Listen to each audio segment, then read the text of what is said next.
5. Whoever wishes to walk alone, without the support of a master and guide, is like a tree alone in an open field without an owner. No matter how much fruit it bears, passers-by will take it before it ripens. To the soul seeking God, the journey might at times seem best undertaken alone, guided only by personal zeal, intuition, or inspiration. But St. John of the Cross warns us against this hidden arrogance. He compares the soul without a spiritual guide to a tree left alone in an open field, unguarded and vulnerable.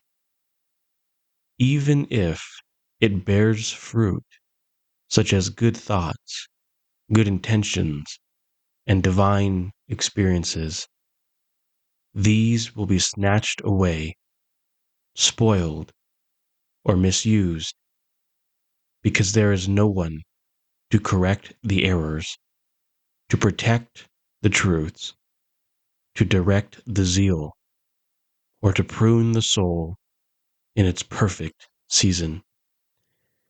This teaching is rooted in Scripture. The book of Proverbs teaches, where there is no guidance, a people falls, but in an abundance of counselors, there is safety. Proverbs chapter 11:14. Likewise, St. Paul urges the early Christians to imitate those who walked in God before they did. Be imitators of me, as I am of Christ. 1 Corinthians chapter 11:1.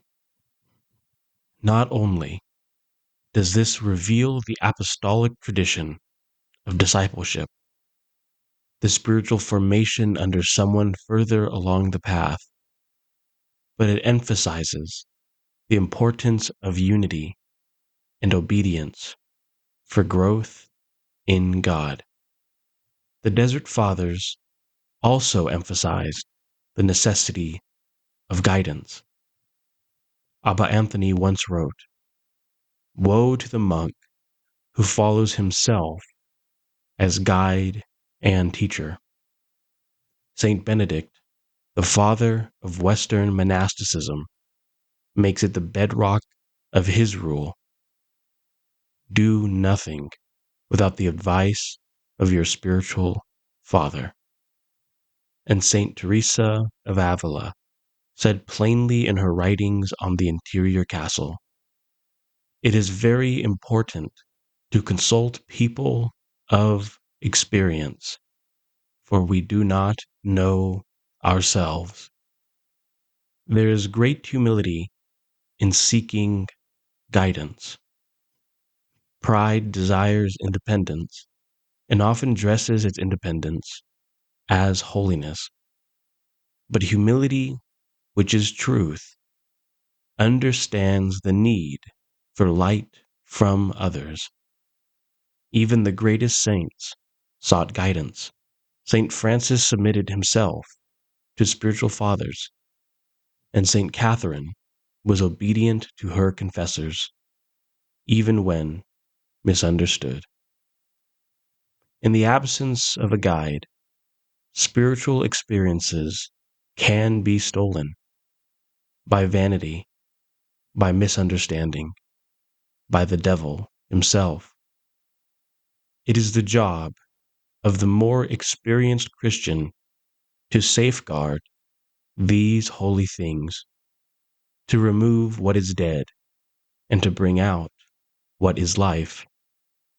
As Jesus said, "Every branch in me that does not bear fruit, he takes away, and every branch that bears fruit, he prunes, that it may bear more fruit." John chapter 15, 2. But who will prune us if we refuse a gardener?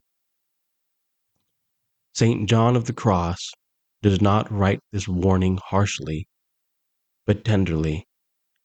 He speaks as one who has walked the long, dark path to union with God and knows how easily a soul may go astray in the name of zeal. It was his own brothers, monks who he once knew so tenderly, that persecuted him.